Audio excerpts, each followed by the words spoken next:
أعوذ بالله من الشيطان الرجيم. بسم الله الرحمن الرحيم.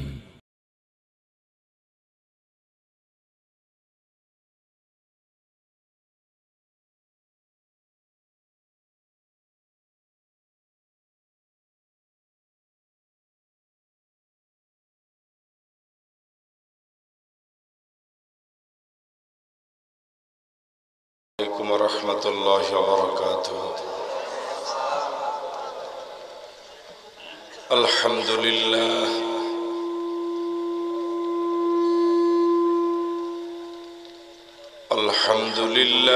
نحمده ونستعينه ونستغفره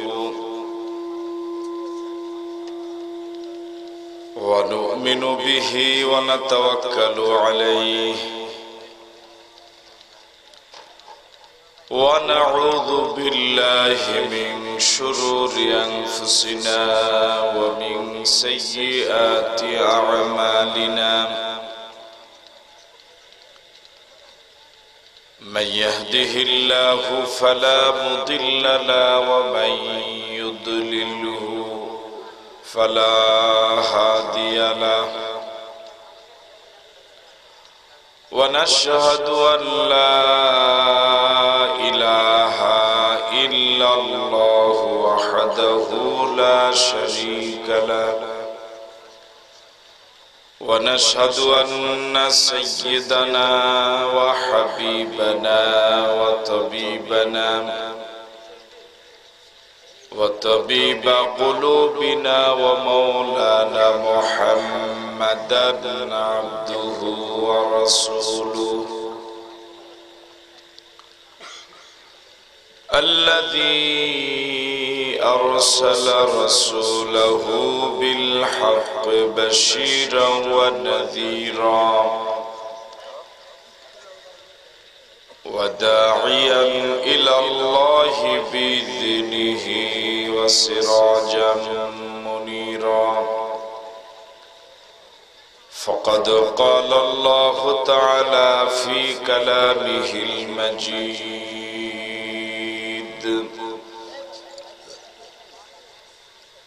وفي فرقانه الحميد.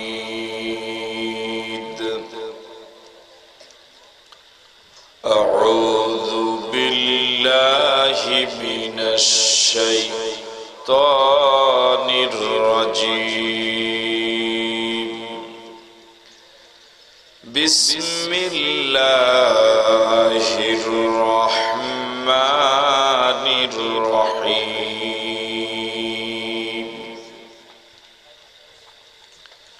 إن الله وملائكته يصلون على النبي يا أيها الذين آمنوا صلوا عليه وسلموا تسليما. সকলে মিলে প্রাণ খুলে দরুদ ইব্রাহিম। اللهم صل على محمد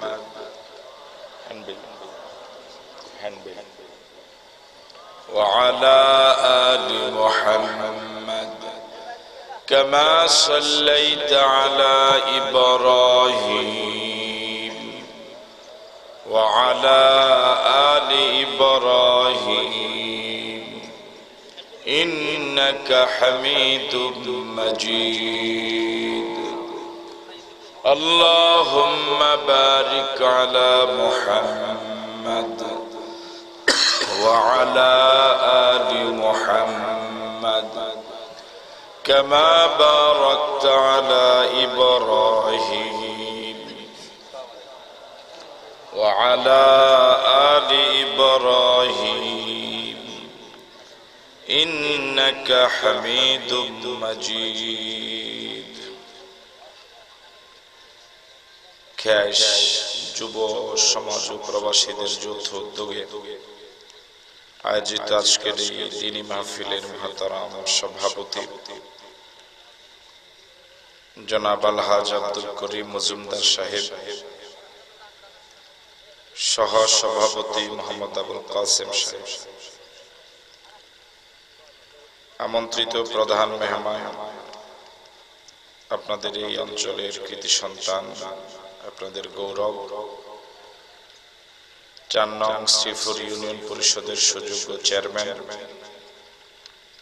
জনাব মোহাম্মদ শাহজালাল মজুমদার,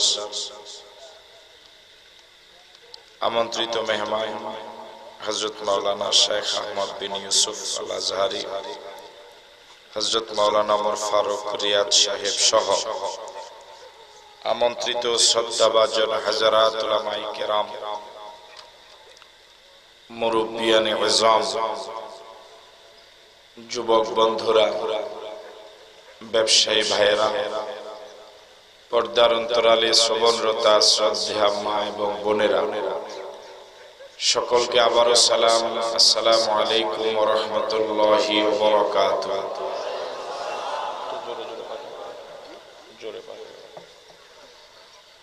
আল্লাহ সুবহানাহু ওয়া তাআলার দরবারে শুকরিয়া জানাই, যে মহান মুনিব অত্যন্ত দয়া করে মেহেরবানি করে সৃষ্টির সেরা জীব আশরাফুল মাখলুকাত হিসেবে সৃষ্টি করে কালেমা পড়ার সুযোগ দিয়ে শ্রেষ্ঠ নবীর শ্রেষ্ঠ উম্মত হওয়ার তৌফিক দিয়ে নামাজি বান্দাদের অন্তর্ভুক্ত করে কোরআন মজিদ শোনার মতো রুচি দিয়ে আজকের আয়োজনে আমাদেরকে শরীক হওয়ার তৌফিক দিলেন। সে মুনিবের দরবারে মুনিবের শেখানো ভাষায় মুনিবের দেওয়া জবান ব্যবহার করে সকলে মিলে সমস্বরে পড়ছি আলহামদুলিল্লাহ। আরো জোরে সোরে ইখলাসের সাথে সকলে মিলে সমস্বরে পড়ছি আলহামদুলিল্লাহ। রব্বানা লাকাল হামদ হামদান কাসীরান তাইয়্যিবান মুবারাকান ফীহি ইয়া রাব্বি লাকাল হামদ কামা ইয়ানবাগী লিজালালি ওয়াজহিকা ওয়া আযীমি সুলতানিকা। আমরা সকলে মিলে আমাদের মুনিব যিনি, আমাদের মাওলা যিনি, তার শুকরিয়া আদায় করে নিলাম আলহামদুলিল্লাহ। আল্লাহ পাকের শুকরিয়া আদায়ের পরে বিশ্ব নবীর প্রতি প্রাণ ভরে আবেগ ভরা কণ্ঠে দরুদ পড়ি। যিনি আমাদের প্রিয় নবী, যিনি নবীদের নবী, সর্বশ্রেষ্ঠ নবী, সর্বশেষ, সে নবীর প্রতি আমরা সকলে পড়ছি সাল্লাল্লাহু আলাইহি ওয়াসাল্লাম।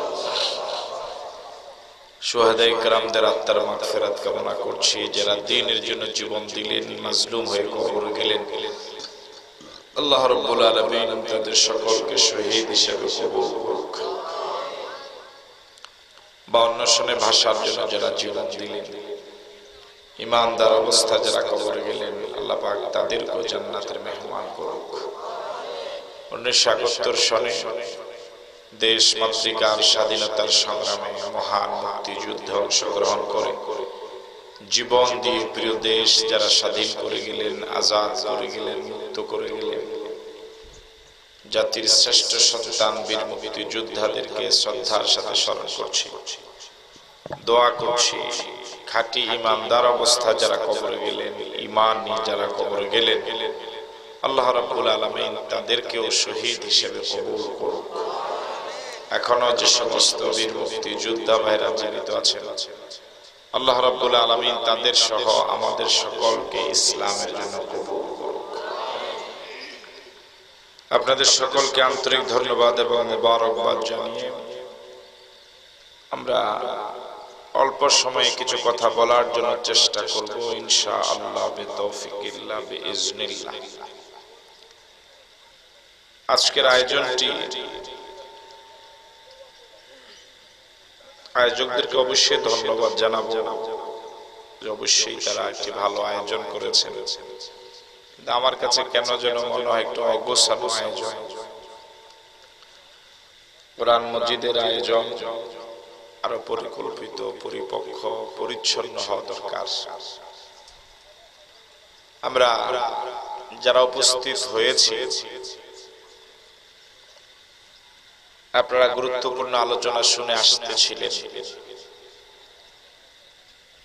আমরা চেষ্টা করব অল্প সময়ে কিছু কথা বলার জন্য। আল্লাহ পাক তৌফিক দান করুন, বলি আমিন। আরো জোরে সোরে বলি আমিন।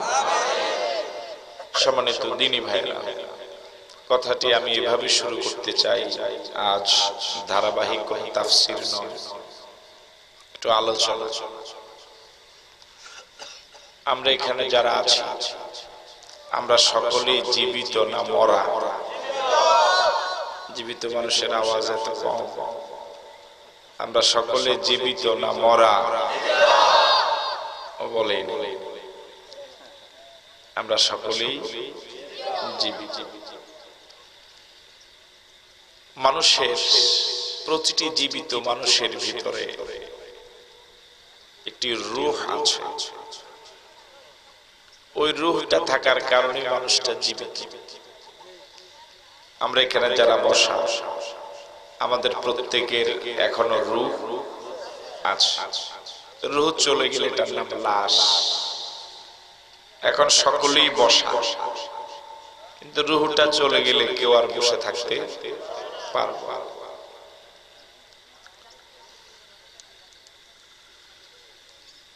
মানুষের দেহ যেমন দেখা যায়, এর অবয়ব আছে, রূহ আজ পর্যন্ত কেউ দেখে।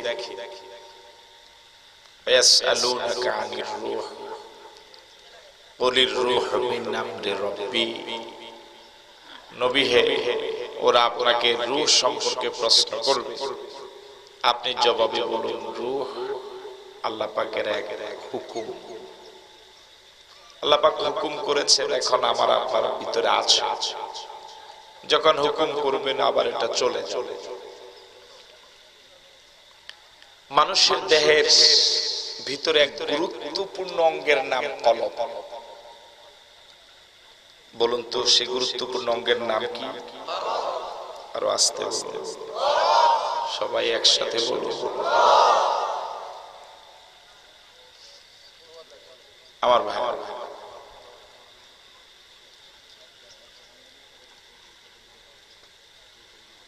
দেহের যেভাবে রোগ হয়, কলবেরও এভাবে কি হয়? রোগ। দেহের রোগের চিকিৎসার জন্য আমরা খুব পেরেশান হই, আমি সহ। কিন্তু রূহের রোগের চিকিৎসার জন্য আমরা সে পরিমাণ পেরেশান হই না। আপনাকে আমার সাথে একমত? দেহের রোগগুলো চিনি, দেহের রোগের চিকিৎসকও চিনি, দেহের রোগের চিকিৎসার জন্য চেষ্টাও করি। আমরা রূহের রোগও জানি না, চিকিৎসকও চিনি না, চিকিৎসার কোনো চিন্তাও করি না। রাসূল করিম সাল্লাল্লাহু আলাইহি ওয়াসাল্লাম ইরশাদ করেছেন, মানুষের দেহের ভিতরে এমন একটি গোশতের টুকরা আছে,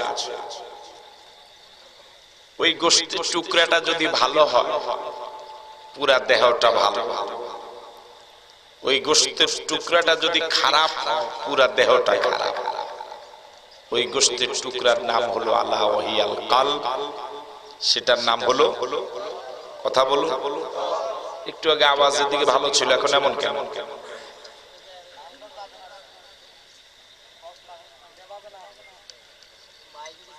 আমার ভাইরা, এই গোশতের টুকরাটা ভালো হলে পুরা দেহটা, আর গোশতের টুকরাটা যদি খারাপ হয় পুরা দেহটা। সেই গোশতের টুকরার নাম কি? আরো জোরে বলুন। আমার আপনার সকলের ভিতরে সেই কলব, ভালো হোক আর খারাপ হোক, আছে। এই কলব তিন প্রকার। কয় প্রকার? আরো আস্তে বলুন। সুস্থ কলব, বলুন। অসুস্থ কলব, মরা কলব। কয় প্রকার কলব? আল্লাহ রাব্বুল আলামিন বলেন, ইয়াউমা লা ইয়ানফাউ মালুন ওয়ালা বানুন ইল্লা মান আতাল্লাহা বিকলবিন সালিম। এই পৃথিবী একদিন ধ্বংস হয়ে যাবে, আকাশ ভেঙে চৌচির হয়ে যাবে, আকাশ ভেঙে চৌচির হয়ে যাবে, জমিন ফেটে যাবে, সাগরের তলদেশ ফেটে যাবে, সাগর থেকে আগুন উঠবে, পাহাড় বাতাসের মাঝে তুলার মতো উঠতে থাকবে। এগুলো কি গল্প না বাস্তব? কথা বলুন। আল্লাহ রাব্বুল আলামিন বলেন, ইয়া আইয়ুহান নাস উবুদু রাব্বাকুম ইন্না জালজালাতাস সাআতি শাইউন আযীম। ইয়াওমা তাযহালু কুল্লু মুরদিআতিন আম্মা আরদাত وتدع كل ذات حمل حملها وترى الناس سكارى وما هم بسكارى ولكن عذاب الله شديد। এই পৃথিবী একদিন ধ্বংস হয়ে যাবে, কিয়ামত হয়ে যাবে, হাসরের ময়দানে পৃথিবীর সব মানুষগুলো দণ্ডায়মান হবে।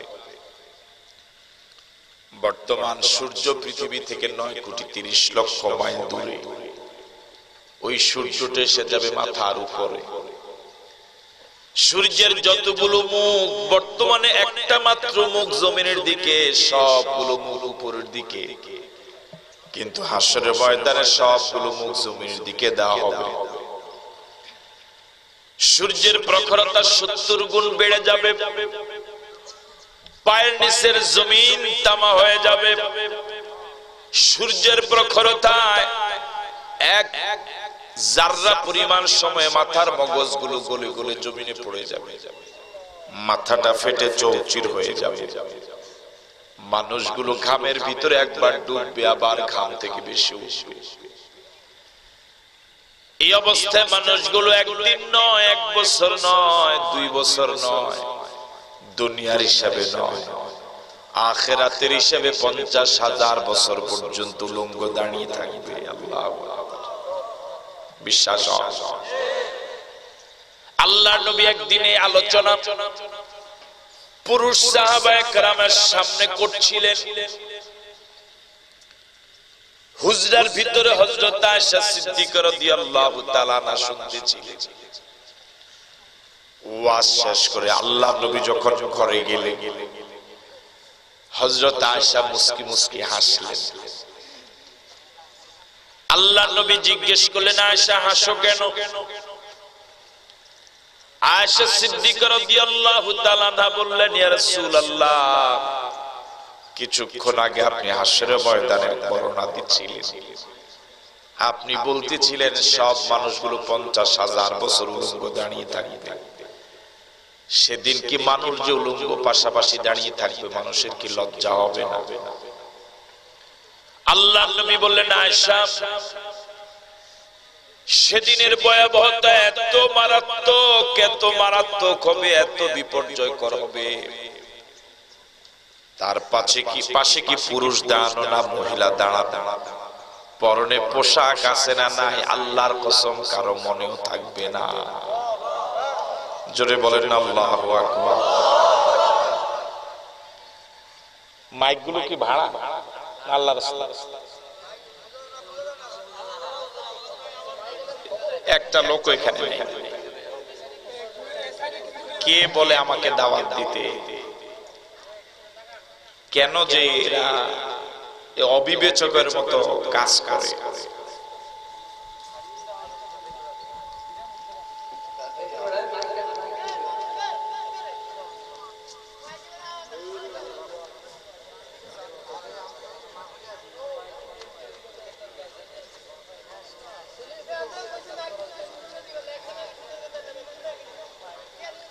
আমার ভাইরা, সে হাসরের কঠিন বিপদের দিনে কেউ কারো উপকারে আসবে না, পীর মুরিদের উপকারে আসবে না, বক্তা শ্রোতার উপকারে আসবে না, ছাত্র শিক্ষকের উপকারে আসবে না, নেতা কর্মীর উপকারে আসবে না, দল জনগণ উপকারে আসবে না। ঠিক কথা বলেন, ঠিক ঠিক। ইমাম মুসল্লির উপকারে আসবে না, মা বাবা সন্তানের উপকারে আসবে না। ইয়াউমা লা ইয়ানফাউ মালু ওয়ালা বানুন ইল্লা মান আতাল্লাহা বিকলবিন সালিম। সেদিন লা ইয়ানফাউ মালুন, আপনি কত হাজার কোটি টাকার মালিক, কত টাকার মালিক, সেদিনের টাকাগুলো আপনার বিন্দু পরিমাণ কাজে আসবে না। ঠিক কিনা? দুনিয়াতে মানুষ টাকা কামানোর জন্য কত অবৈধ রাস্তা অন্বেষণ করে, অবৈধ পথে মানুষ কত টাকার মালিক হয়, কত ভাই কত ভাইকে ঠগায়। ঠিক কিনা? ধনী হওয়ার জন্য কত ভাই বোনদের হক দেয় না। অবশ্য 14 গ্রাম নাই, আছে আমার ভাইয়েরা।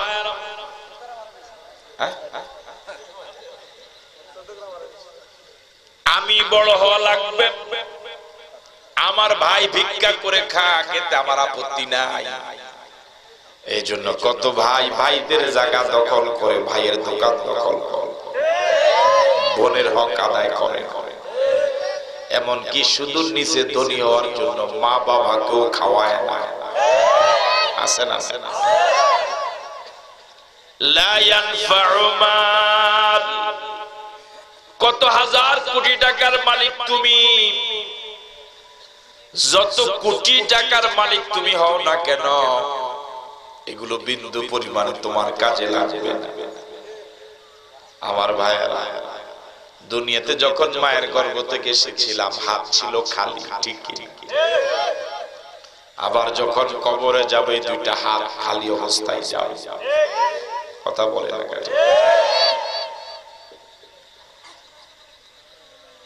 ওয়ালা বানুন, শুধু টাকা পয়সা নয়, সন্তান আদিও কোনো কাজে আসবে না। বানুনের তাফসীরে মুফাসসিরিন কেরাম ব্যাপক তাফসীর করেছেন। এখন তো কর্মীরা নেতার অনেক কাজে লাগে, কিন্তু হাসরের ময়দানে কোন কর্মী কোন নেতার কাজে আসবে না।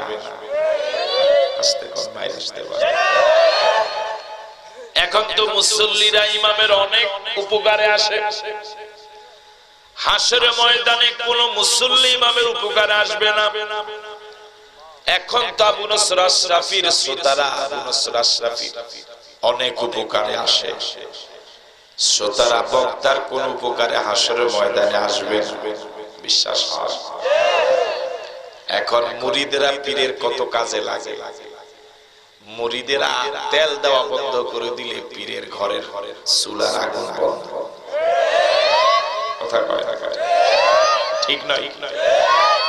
আমার ভাইয়ারা, আমাদের দেশের পীরেরা নাকি কলব পরিষ্কার করে। আমি বলি কলব পরিষ্কার হোক আর না হোক, অন্তত মুরিদের পকেট ভালোই পরিষ্কার হয়। রাগ করছেন কিনা আল্লাহ?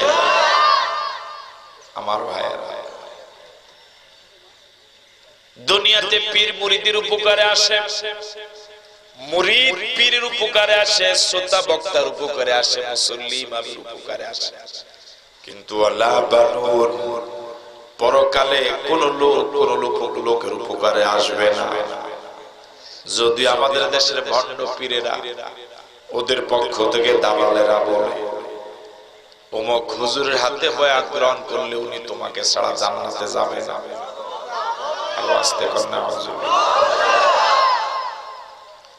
আমার ভাইয়েরা,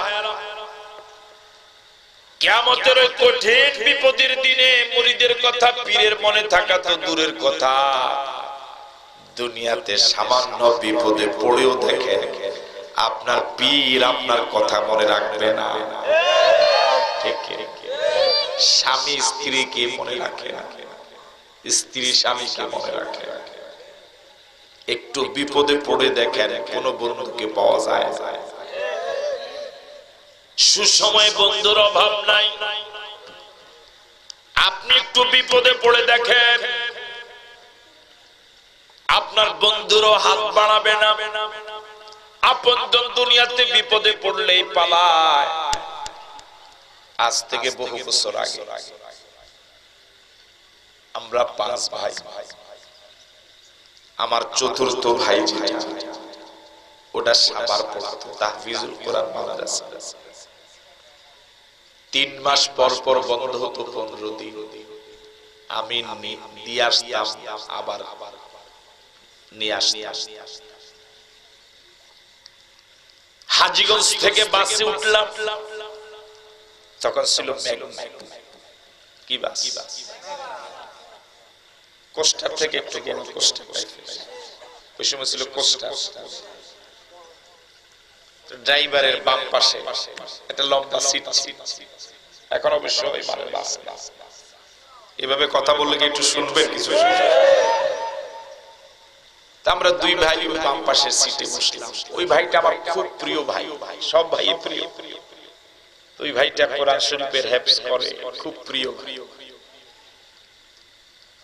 তো মুজাফফরগঞ্জ আসার আগে, মুজাফফরগঞ্জ যাওয়ার পরে দেখলাম যে ড্রাইভারের এক সিট পিছনে 2টা সিট খালি। আমরা বাম পাশের সিট চেঞ্জ করে ড্রাইভারের এক সিট পরে 2 সিট ওখানে গিয়ে 2 ভাই বসলাম। ঢাকায় যাওয়ার আগে মদনপুর 2 বাস মুখোমুখি। আমাদের বাসে একসাথে 5টা লোক মারা গেল, এবং ওই বাম পাশে যে 3 সিট, এই দিল্লি সিটটা, ওখানে 3 জন একসাথে মারা গেল। আল্লাহ পাকের মেহেরবানি, আল্লাহ পাক হায়াত রেখেছেন, ওখানে বসলে তো এখন আর ওয়াজ করতে। বিশ্বাস করুন কিনা জানি না, বাস 2টা মুখোমুখি, দুটোটা পড়ে যায় না, মুখোমুখি হকে দাঁড়িয়ে আছে। আল্লাহর নামের কসম করে বলি, এই সামান্য বিপদে আমাদের কিন্তু তেমন ক্ষতি হয় না, শুধু একটু ধাক্কা লেগেছে। আমি জানালার পাশে বসা, আমার ভাইটা আমার পাশে বসা, ছোট্ট মানুষ, পিচ্ছি। এই সামান্য একটু বিপদে আমার পাশে যে আমার ভাইটা বসা, আমার মনেই নেই। বিশ্বাস হয় না? মনে ওই সময় গ্লাস ছিল, জানালা ছিল গ্লাসে। আমার ডাইন হাত থেকে আবার বাম হাতে একটু শক্তি বেশি, এটা দুর্বল দিক বলে ফেললাম। তো বাম হাতে গ্লাস একটা ঘুষি দিলাম। দরজা দিয়ে তো এখন সব মানুষ, দরজা দিয়ে নামার কোন সুযোগ নেই, তো গ্লাসটা ভেঙে গেল। আমি গ্লাস দিয়ে নামলাম। গ্লাস দিয়ে জানলা দিয়ে নেমে কয়েক কদম হেঁটে গিয়ে গাড়ির সামনে দিয়ে চলে যাচ্ছি। ততক্ষণ পর্যন্ত আল্লাহর কসম, আমার পাশে যে আমার ভাইটা ছিল আমার মনেই নেই। এখন আমার এই ছোট্ট পিচ্ছি ভাইটা, ওর যখন হঠাৎ মনে হইলো, আরে আমাদের দেশে বড় ভাইকে মিয়া ভাই বলে, আপনাদের দেশে কি বলে? বড় ভাই। আমাদের এলাকায় মিয়া ভাই। তো আমাকে মিয়া ভাই বলে ডাক দিল। যখন আমি পার হয়ে যাচ্ছি বাস, তখন তার মনে হলো আরে মিয়া ভাই তো চলে যাচ্ছে। যখন আমার কানে আসলো মিয়া ভাই, তখন আমার মনে হয়েছে হায় আমার ভাইটা তো রয়ে গেছে। তখন আমি তাকে বাস থেকে নামালাম। এই যদি হয় সামান্য বিপদে আপন ভাই যদি আপন ভাইকে ভুলে যায়, ইয়াউমা ইয়াফিরুল মারউ মিন আখিহি ওয়া উম্মিহি ওয়া আবিহি ওয়া সাহিবাতিহি ওয়া বানিহি লিকুল্লি ইমরিইম মিনহুম ইয়াউমাইযিন শানুন ইউগনি। ভাই ভাইয়ের কথা মনে রাখবে না, সন্তান বাবার কথা মনে রাখবে না, মা মেয়ের কথা মনে রাখবে না। এমন আপনজন যদি আপনজনকে ভুলে যায়, কোথা থেকে কোন পীর, কোন সাতানাতা, কোন আলেম, কোন বক্তা, কে কার কথা মনে রাখবে? ঠিক কি? এখন আপনাদের সম্পর্ক আমার সাথে টাকার কথা বলে না, টাকা না হলে কি আমি আসতাম? কিন্তু বাবা এবং সন্তানের সাথে টাকার সম্পর্ক নাই। পীর এবং মুরিদের সাথে সম্পর্ক এখন টাকা। কথা কয় না? ঠিক কি? আসতে পার মায়ের কথা আছে হ্যাঁ, তাই না? আমরা ডাইনে বামে একটু সাপোর্ট দিয়ে তাহলে তো ভয় লাগে। আমার ভাইয়ারা, এখন আমাদের আপনাদের সাথে সম্পর্ক হলো টাকা, শুধু টাকা। এক মুরিদ যদি পীরকে ৫,০০০ টাকা হাদিয়া দেয়, দোয়ার সাইজ একরকম, আরেকজনে দিল ৫০ টাকা, দোয়ার সাইজ আরেক রকম। কথা কয় না? ঠিক আছে। আর আরেকজন গরিব মানুষ, কিন্তু ভক্তি কম নাই, বললো যে হুজুর একটু দোয়া করেন, কিন্তু টাকা দিতে পারে না। আচ্ছা, কথা কয় না? ঠিক হ্যাঁ, তখন ৩,০০০ টাকা। ঠিক নয় কি? যদি ১০,০০০ টাকা দেয়, এমন দোয়া আল্লাহ ১৪ গোষ্ঠী জানে। ঠিক নয় কি? ইয়াউমা লা ইয়ানফাউ মালু ওয়ালা বানুন ইল্লা মান আতাল্লাহা বিকলবিন সালিম। বলতেছিলাম কলব ৩ প্রকার। প্রথম প্রকার হলো সুস্থ কলব। টাকা পয়সা ধন দৌলত পরকাল উপকারে আসবে না। উপকারে আসবে যে ব্যক্তি, যে বান্দা বান্দি সুস্থ কলব নিয়ে আল্লাহর দরবারে হাজিরা দিতে পেরেছে। জোরে করেন আল্লাহু আকবার। যে কলব কারো গোলামি করে নাই, কারো সামনে মাথা নত করে নাই, কারো আইন মানে নাই, কারো বিধান মানে নাই, যে কলব আল্লাহর সাথে কাউকে শরীক করে নাই, যে কলব মাজার পূজা করে নাই, দরগা পূজা করে নাই, দুর্গা পূজা করে নাই। ঠিক কি? আমার ভাইয়েরা, যে কলব আল্লাহ ছাড়া অন্য কারো জিকির করে নাই। এখন সমাজে আল্লাহ ছাড়া অন্যের জিকিরও বের হয়েছে। আপনাদের এলাকা আছে কিনা জানি না।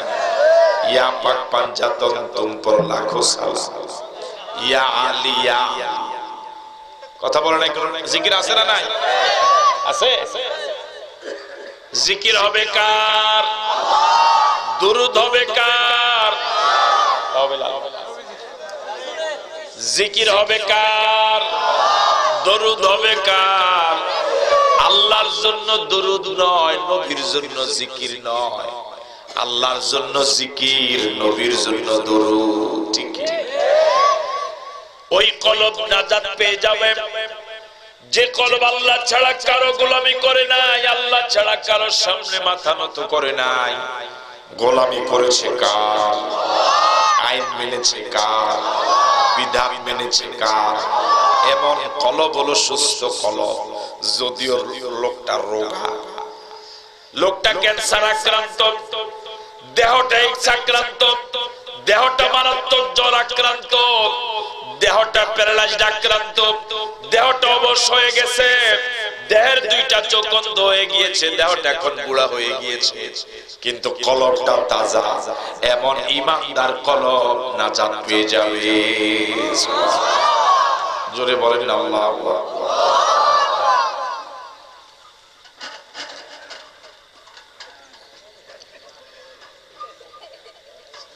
দ্বিতীয় কলব হলো অসুস্থ কলব। মনোযোগ আছে আপনাদের? কথা বলে না? কাছে? প্রথম কি কলব? কথা বলো। 2 হলো অসুস্থ কলব। অসুস্থ কলব কাকে বলে? আল্লাহ রাব্বুল আলামিন বলেন, ফি কুলুবিহিম মারাদুন ফাযাদাহুমুল্লাহু মারাদা। তাদের অন্তরে আগে থেকে রোগ আছে, আমি আল্লাহ রোগ আরো বাড়াইয়া দিলাম। আমাদের দেশে এই কথাটার আঞ্চলিক ভাষায় বলে এমনে ভিজা বিরাট। আরো পড়ছে ফ্যান। কথা বুঝেন? ফ্যান বুঝেন না? ভাতের এমনি রোগা, আল্লাহর রোগ আরো। এখন অসুস্থ কলবের আলামত কি? অসুস্থ কলব বোঝা যাবে কেমনে? অসুস্থ কলব বোঝা যাবে আলামত দেখে। ওর কাছে নামাজও ভালো লাগবে, গানও খারাপ লাগবে না। এরকম লোক সমাজে আছে না? ও মসজিদও যাবে, মন্দিরও যাবে। কথা বলে না কেন? ও মসজিদও যাবে, আবার সিনেমাও খারাপ লাগবে না। ও আলেম ওলামারা দেখলেও সালাম দিবে, আবার বেগানা মহিলা দেখলেও। কথা বলে না কেন? অর্থাৎ ইমানের মধ্যে তার কোনো মজা, তারতম্য বুঝার কোনো বিবেক। আমার উদাহরণটা এভাবে দেওয়া যায়। সাপ আছে আপনাদের এলাকায়, রাতের বেলা মাছ দেখতে গিয়ে সাপে কাটে। সাপ দেখেন, যাবেন কার কাছে? কথা বলেন। ডাক্তারের কাছে যাবেন না ওজার কাছে? কোন ফিসাবের কাছে যাবেন? ওজা যদি হিন্দু হয় তবু তার কাছে। তার মানে হলো মানুষের এতটুকু বুঝ আছে যে এখন আমাকে সাপে কাটছে, পিসাব ছাড়া কিছু যেতে হবে কার কাছে? এখন ওজাও তো দেখেন আপনার সাপটা বিষধর সাপ না বিষহীন সাপ দেখেছে? এখন ওজা একটা টেস্ট, আপনার জিহ্বাতে মরিচ দিয়ে, লবণ দিয়ে, মরিচ দিয়ে জিজ্ঞেস করবে কেমন লাগে। যদি বলে যে পানি পানি লাগে, তাহলে বুঝতে হবে এটা বিষধর সাপ। আর যদি মরিচ দেওয়ার পরে যদি বলে না মরিচ মরিচ লাগে, ঝাল ঝাল লাগে, তাহলে বুঝতে হবে এটা ধরা সাপ। তার মানে যদি বিষধর সাপ হয়, সাপে কাটলে পরে তার রক্তটা সব পানি হয়ে গিয়েছে, এখন আর তার জিহ্বাতে কি নাই? কোন স্বাদ নাই। মরিচও পানি লাগে, লবণও কি লাগে? আমার ভাইয়ারা, কারো কলব যদি রোগা হয়, অসুস্থ যদি হয়, তার ইমানের মজা চলে যাবে। সে ভালোর মজাও পাবে না, খারাপও তার নজরে পড়বে। চতুর্দিকে সমস্যা, চতুর্দিকে সমস্যা।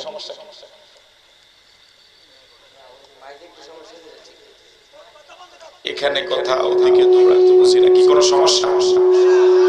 আয়োজক কারা? কোন সমস্যা কিনা আমি তো বুঝি না।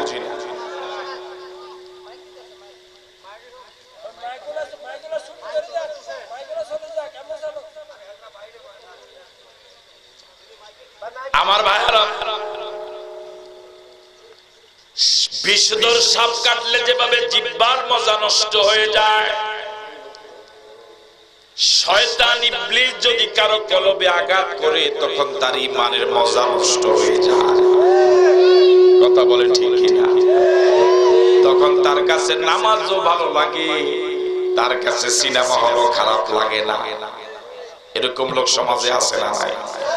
কথা বলে না, কাছে না নাই? তার কাছে নামাজও ভালো লাগে, আবার স্টার জলসাও খারাপ লাগে না। এরকম লোক আছে না নাই? বুঝতে হবে ইমান কি নষ্ট হয়ে গেছে। কথা বলে না কা?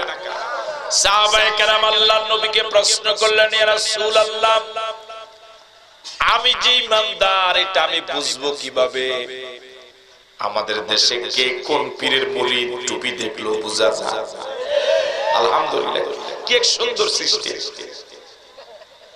কে কোন পীরের মুরিদ টুপি দেখলে মোটামুটি বুঝা যায়। সাহাবায়ে কেরাম প্রশ্ন করলেন, ইয়া রাসূলুল্লাহ, আমি যে ইমানদার, আমি যে মুমিন এটা আমি বুঝবো কিভাবে? রাসূল খুব সুন্দর একটা থার্মোমিটার দিলেন, বললেন ভালো কাজ যদি তোমার কাছে ভালো লাগে, খারাপ কাজ যদি তোমার কাছে খারাপ লাগে ফা আনতা মুমিন, তখন তুমি বুঝবা তোমার ঈমান আছে। কি সুন্দর ব্যাখ্যা, আল্লাহু আকবার বলবেন না? আবার শুনেন, এই থার্মোমিটার আমার জন্য যেমন আপনার জন্যও। আল্লাহ নবী ১৫০০ বছর আগে বলে গেলেন, কোন ভালো কাজ যদি তোমার কাছে ভালো লাগে, নামাজ জামাতের সাথে পড়েছো, তোমার মন যদি ভালো লাগে, মা বাবার খেদমত করতে পেরেছো, তোমার মন যদি ভালো লাগে, দ্বীনের পথে টাকা পয়সা দান করতে পেরেছো, তোমার মন যদি খুশি হয়, আলেম ওলামাকে সম্মান করতে পেরেছো, তোমার মন যদি ভালো লাগে, অন্যায়ের প্রতিবাদ করতে পেরেছো, তোমার মন যদি ভালো লাগে, আর কখনো যদি কোনো গুনার কাজ হয়ে যায়, সাথে সাথে যদি তোমার মনটা খারাপ হয়ে যায়, ফান্তা মুমিন, তখন তুমি বুঝবা যে তোমার ঈমান আছে। এখন আমাদের অবস্থা হলো এই, ভালো কাজ করলেও মন তেমন ভালো লাগে না, খারাপ কাজ করলেও মন খারাপ। কথা বলে না, কাছে না নাই? মসজিদে গেলেও মন মরা, বরং সিনেমা হলে গেলে মন চাঙ্গা। ওরে কথা বলে না, ঠিক কি না? মাহফিলে আসলেও মন মরা, এই আসি এর কি এলাকায় একটা মাহফিল যাওয়া লাগে, কিন্তু যখন বাংলাদেশ আর শ্রীলঙ্কার খেলা দেখে আল্লাহ মন ফুরফুর। কথা বলে না কেন? আমার ভাইরা, বল এখনো ফিডে না, মোটামুটি ব্যাট উড়াইছে, হে বুড়ো কি করে লাভ মারে, ঠিক আছে না কথা?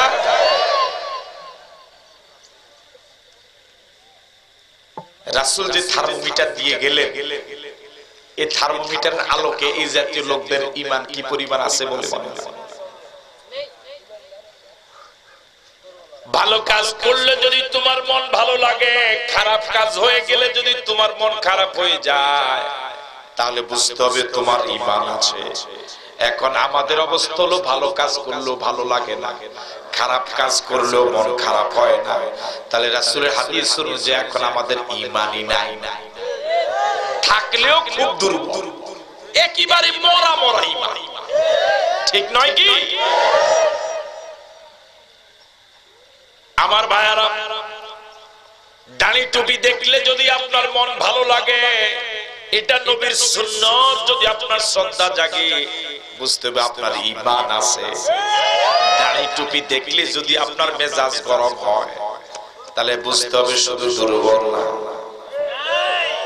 কথা বলে না, ঠিক কি না? এই জাতীয় লোক অবশ্য বাংলার জমিনে নাই, আছে। আমার ভাইয়েরা, আসলে যার ভিতর ভালো তার সব ভালো, যার কলব ভালো তার হাত ভালো। কথা বলে না কার? গত কয়েকদিন আগে যে ঠান্ডা বৃষ্টি হলো, গলাটা একদম বসে গিয়েছে। পরবর্তী আলোচককে নিয়ে আসার জন্য কয়েক মিনিটের ভিতরে বলছি।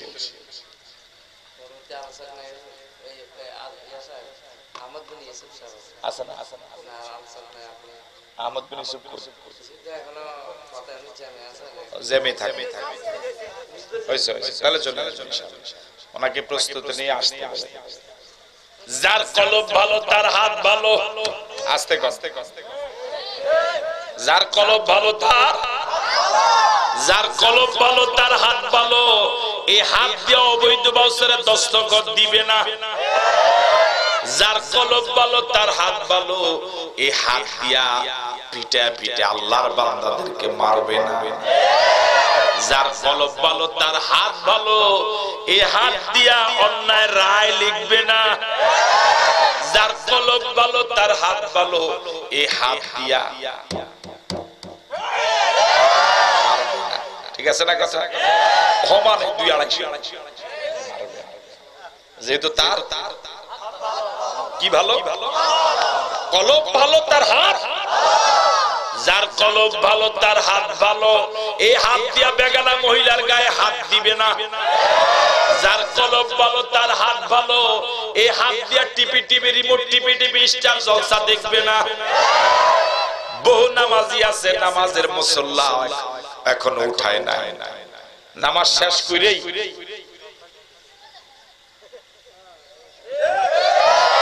এরকম আছে না নাই? এখনো নামাজের মুসল্লা। বুড়া কথাটি হয়নি আসলে। আপনি দুইবার কইছেন আমি শুনছি, বুঝছি না কইলে বুঝা যায় না। আমার ভাইরা, নামাজ মাত্র মুসল্লা, চোখও দেখে আসলে তার কলব ভালো। এই নামাজ পড়ে কি লাভ? বলুন, কথা বলুন। যার কলব ভালো তার হাত ভালো, এই হাত দিয়া অন্যায় কাজ করবে না। যার কলব ভালো তার হাত ভালো, এই হাত দিয়া চুরি করবে না, এই হাত দিয়া ডাকাতি করবে না। যার কলব ভালো তার হাত ভালো, এই হাত দিয়া মদের গ্লাস ধরবে না। যার কলব ভালো তার হাত ভালো, এই হাত দিয়া সে ডাল খাবে না, এই হাত দিয়া সে গাজার প্যাকেট।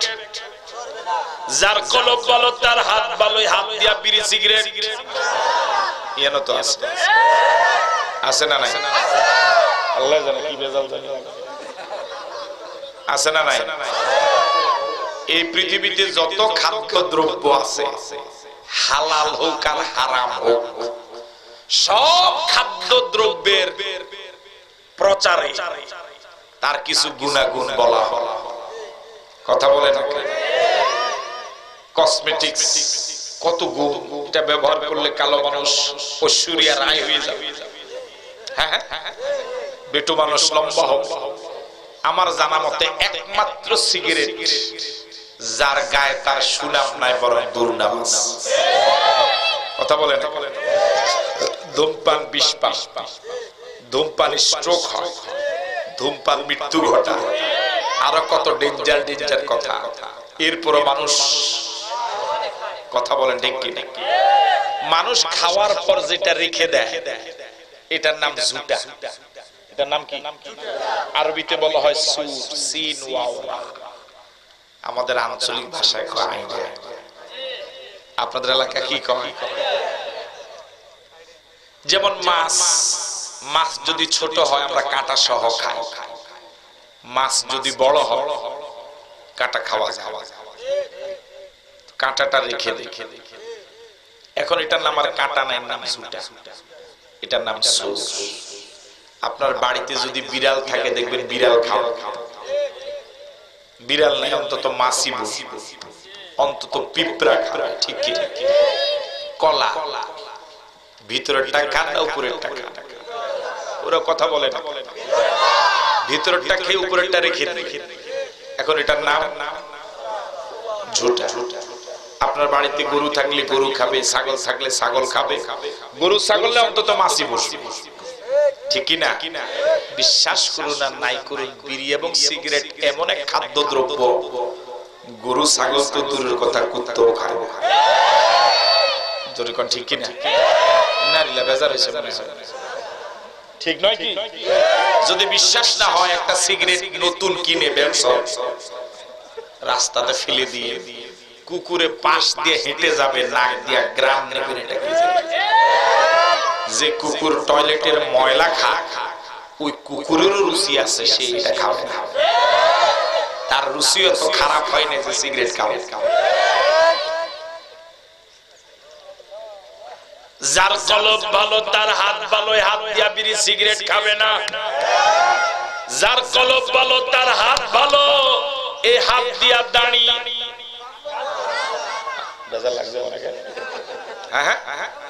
যার কলব ভালো তার হাত ভালো, এই হাত দিয়া অন্যায় কাজ করবে না, ঠিক? যার কলব ভালো তার চোখ ভালো, এই চোখ দিয়া বেগানা মহিলা তাকাবে না। যার কলব ভালো তার চোখ ভালো, এই চোখ দিয়া স্টার জলসা জি বাংলা দেখবে না। যার কলব ভালো তার চোখ ভালো, এই চোখ দিয়া পর্ণ ছবি মোবাইলে দেখবে না। যার কলব ভালো তার পাও ভালো, এই পাও ব্যবহার করে করে সিনেমা হলে যাবে না। যার কলব ভালো তার পাও ভালো, এই পাও ব্যবহার করে করে অন্যের পুকুরে জাল মারতে যাবে না। যায় কি যায় না?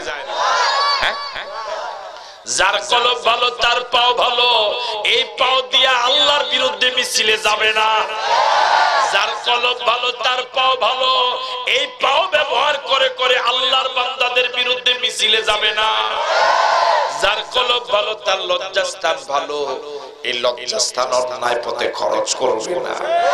যার কলব ভালো তার দিমাগ ভালো, তার চিন্তা ভালো, সে এই ব্রেন খরচ করে কার বিরুদ্ধে মামলা দেওয়া যায় এই চিন্তা করবে না। যার কলব ভালো তার দিমাগ ভালো, এই দিমাগ দিয়ে সে চিন্তা করবে কিভাবে একজন বান্দাকে আল্লাহওয়ালা বানানো যায়, নবীওয়ালা বানানো যায়, নামাজি বানানো যায়, ইসলামী আন্দোলনের লোক বানানো যায়। ঠিক নয় কি আমার ভাইয়েরা? যার কলব ভালো তার পুরা দেহ ভালো, আর যার কলব খারাপ তার হাত খারাপ। এই হাত ব্যবহার করে করে চুরি করে, ডাকাতি করে, ডাইল খায়, গাঁজা খায়, হিরোইন, বাবা, ইয়াবা। ঠিক কি না? যার কলব খারাপ তার মুখ খারাপ, এই মুখ দিয়ে খালি গালিগালাজ করে, আছে না নাই? যার কলব খারাপ তার জবান খারাপ, এই জবান দিয়ে সুদের টাকা ঢুকায়, ঘুষের টাকা ঢুকায়, আছে না? আমার ভাইয়েরা, তাহলে কলবকে সুস্থ করা দরকার।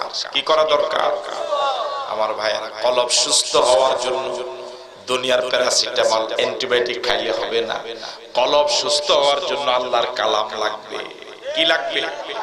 আরো জোরে বলেন, কি লাগবে? এই কোরআন শরীফ হৃদয়ে যত ঢুকবে, কলবের অন্ধকার তত দূর হয়ে পুরা কলব জান্নাতি কলব হয়ে যাবে। সুবহানাল্লাহ। আমার ভাইয়েরা, এই কলব স্বচ্ছ ছিল, সাদা ছিল।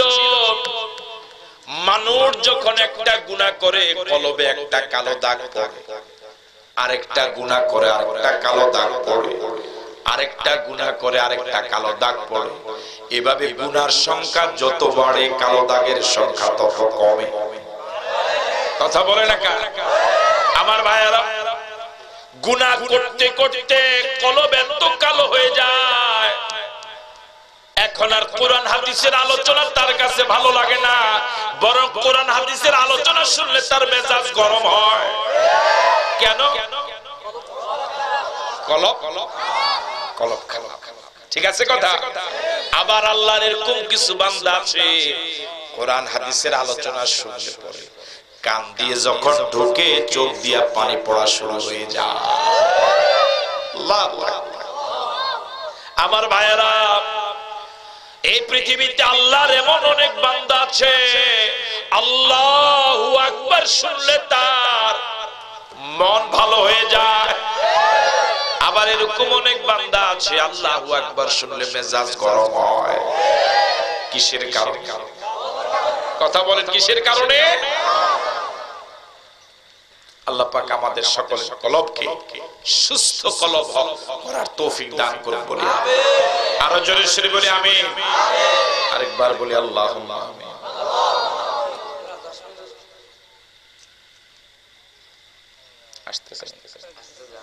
তিন নম্বর হলো মরা কলব। কি কলব? কথা বলে না? কলব মোট কয় প্রকার বলেন?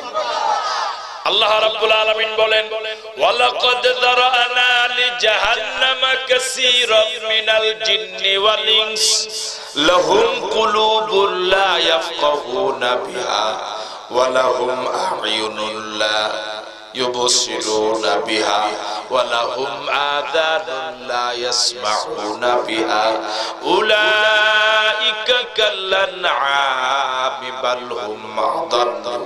আল্লাহ পাক বলেন, জাহান্নামের জন্য কিছু মানুষ আমি বানায়া রাখছি। নাউজুবিল্লাহ বললেন। তাদের কোয়ালিটি হলো লাহুম কুলুবুন লা ইয়াফকাহুনা বিহা। আমি আল্লাহ তাদেরকে এমন কলব দিয়েছিলাম, এই কলব দিয়ে দুনিয়ার সব বুঝে, আমি আল্লাহ বুঝে না। এরকম আছে না নাই? কিভাবে হাল চাষ করলে পরে জমিনে ভালো ফসল হবে, কোন সার দিলে পরে ধান ভালো হবে, এটা ভালো বুঝে। কথা বলে না কারা? পানে কোন জর্দা দিলে পরে মজা লাগবে, এটা ভালো বুঝে। ওরে কথা কয় না কারা? সুপারি কতদিন পানিতে ভিজাল রাখলে কি হয়, মজা লাগে, এটা ভালো বুঝে। কিভাবে দোকানদারি করলে পরে, কিভাবে দোকান সাজাইলে পরে কাস্টমারের নজর পড়বে, এটা ভালো বুঝে। দুনিয়ার সব কিছু বুঝে, কিন্তু আমি আল্লাহ বুঝে না, আমার নবী বুঝে না, কোরআন বুঝে না, হাদিস বুঝে না, এরকম লোক আছে না নাই? দুনিয়ার সব বুঝে, অনেক অশিক্ষিত মানুষ আছে, শুধু এই নরমাল মোবাইল নয়, টাচ মোবাইলও চালাইতে চালাইতে অক্ষর জ্ঞান নাই, সরিও সরিয়া পারে না। ও কিন্তু ঠিকই বলতে পারে, হ্যাঁ উত্তরবার কালায় না ফোন কথা বলে না, সে টুটুকু বুঝে, এসএমএস দেয়, সবকিছু সে জানে, কিন্তু কোরআন এর কথা শুনবে।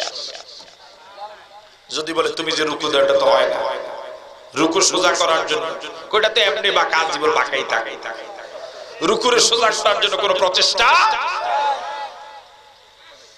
দুনিয়ার সব বুঝে, দুনিয়ার সব বুঝে, লাহুম কুলুবুন লা ইয়াফকাহুনা বিহা, আমি আল্লাহ তাদেরকে এমন কলব দিয়েছি, দুনিয়ার সব বুঝে, অশিক্ষিত মানুষ হুন্ডা চালাইতে পারে। কথা বলে না? অনেকে হাত ছেড়ে দিও কি চা, হাত ছেড়ে দিয়ে সাইকেল চালায়, এটা ভালো পা। যখন সাইকেল চালানি শিখা শুরু করছে, হুজুর পা হুজুর পা সাইকেল চালাতে পারে, আলহামদুলিল্লাহ হুজুর আরে এক তেল এক দাম আগে মুন্ডে চালাতে। তো জীবনে প্রথম যখন সাইকেল চালানি শিখি, যে শিখায় ও বলে দিছে ক মাজা ঠিক রাখি, আপনাকে কইছি আর এটা তো ফরক হইছে, আগে কইতো কি ঠিক রাখতে মাজা ঠিক। তো ওই সময় ওস্তাদে যা কয় তাই মানে, মাজা কি রাখতে আছে, সোজা রাখতে আছে। এখন যখন সাইকেল চালানি শিখলাম, এখন দেখি এই ওস্তাদের এই কথাটা একদম ভুয়া, মাজা কোনো ব্যাপার না, ব্যাপার হইছে কি, এখন দেখবেন যখন সাইকেল চালাইতে পারেন তখন হাত ঠিক রেখে মাজা যত আঁকা বাঁকা করেন, সাইকেল আর পড়ে না। ঠিক আছে কথা? তো ওস্তাদের ছোটবেলা যেটা কইছে এটা একদম বাজে কথা। ঠিক আছে কথা? আমার ভাইয়েরা, শিক্ষিত মানুষ হুন্ডা চালাইতে পারে, প্রাইভেট কার চালাইতে পারে, ও সব কিছু বুঝে, কিন্তু আল্লাহ বুঝে না, নবী বুঝে না, শুধু বুঝে ল্যাংটা। কথা কয় না, কি বুঝে? আমার ভাইয়েরা, আজকে চাঁদপুরের সাপ্তাহিক পত্রিকা ল্যাংটার মাজারে সচিত্র কিছু প্রতিবেদন দেখলাম এবং পড়লাম। সারা বাংলাদেশের সব গাজুটিদের এক অভয়ারণ্য, এক নিরাপদ মিলন মেলা, ওখানে কোনো বাধা নাই, এমনকি দেহ ব্যবসা সহ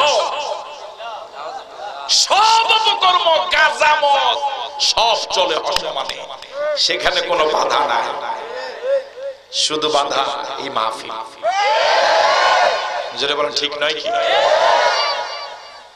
আল্লাহ আমাদের জাতিকে সহি বুঝ দান করুন বলে আরো জোরে সরে বলি আমিন। ওখানে গেলেই তো কয়েক হাজার গাজুটি ধরা যায়, ধরো না জাতি কি হয়ে যাবে, শুদ্ধ হয়ে যাবে, ঠিক নয় কি? ওয়ালাহুম আ'য়ুনুন লা ইউবসিরুনা বিহা, যাদের কলব মারা কলব, ওদেরকে আমি চোখ দিয়েছিলাম, এই চোখ দিয়ে বেগানা মহিলা দেখে, স্টার জলসা দেখে, জি বাংলা দেখে, এই চোখ দিয়ে আমি আল্লাহর বিশাল সৃষ্টি জগৎ দেখে না। আল্লাহু আকবার বলবেন।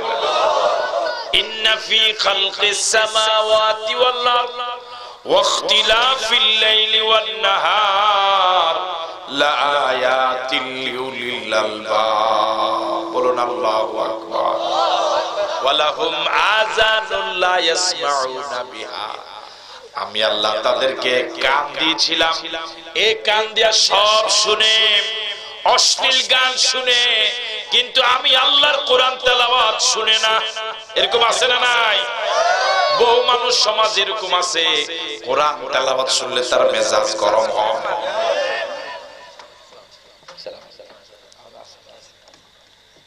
ওয়ালাহুম আযানুন লা ইয়াসমাউনা বিহা আমি আল্লাহ তাদেরকে কান দিয়েছিলাম, এই কান দিয়া অশ্লীল গান শুনি, কিন্তু যখন আযান শুনে তখন এই কান দিয়া আযান শুনলে পরে বলে আমার মনে হয় বেশ্যা তার খরিদ্দার ডাকে। কথা বলেন না নাউজুবিল্লাহ। অনেক গ্রাম্য লোক এরকম আছে, আযান শুনলে পরে দোকানে পাটে গিয়ে মন্তব্য করে মোল্লাদের কোনো কাজ নাই, পরের বাড়িতে খায় আর কিছুক্ষণ পর পর আযান, এরকম বলে কি বলে না? উলাইকা কালানাম, উলাইকা কালানাম, উলাইকা কালানাম। এরা যদিও মানুষের মতো কথা বলে, মানুষের সমাজে চলাফেরা করে, আমার আল্লাহর ফতুয়া এরা হলো চার পায়ে জানোয়ার। বালহুমা দাল্লু, এ তার থেকেও খারাপ, তার থেকেও খারাপ। এরা হলো মরা কলব। কি কলব? এই মরা কলব দিয়ে জান্নাতে যাওয়া যাবে না। অসুস্থ কলব যদি তাকে সুস্থ করা লাগবে, জান্নাতে যেতে হলে কি কলব লাগবে? আরো জোরে বলেন। আল্লাহ পাক আমাকে সহ আপনাদের সকলের কলবকে সুস্থ হওয়ার তৌফিক দান করুন। আরো জোরে শ্রী বলি আমিন। আরেকবার বলি আল্লাহুম্মা আমিন। আমার কথা কেউ মনে কষ্ট পেয়ে থাকলে আমি দুঃখ প্রকাশ করছি, আমার জন্য দোয়া করবেন, আমি আপনাদের জন্য দোয়া করার চেষ্টা করব। আয়োজকদেরকে ধন্যবাদ, আপনাদেরকে মোবারকবাদ। কারি সাহেবের কণ্ঠে অত্যন্ত সুরলিত তেলাওয়াত শুনবেন, এরপর ইনশাআল্লাহ এখান থেকে বিদায় হবেন। এই আহ্বান রেখে আমার আলোচনা এখানে শেষ করছি। হাযা মা ইনদি ওয়াল ইলমু ইনদাল্লাহ আলাইহি তাওয়াক্কালতু ওয়া ইলাইহি উনীব। আসসালামু আলাইকুম ওয়া রাহমাতুল্লাহ।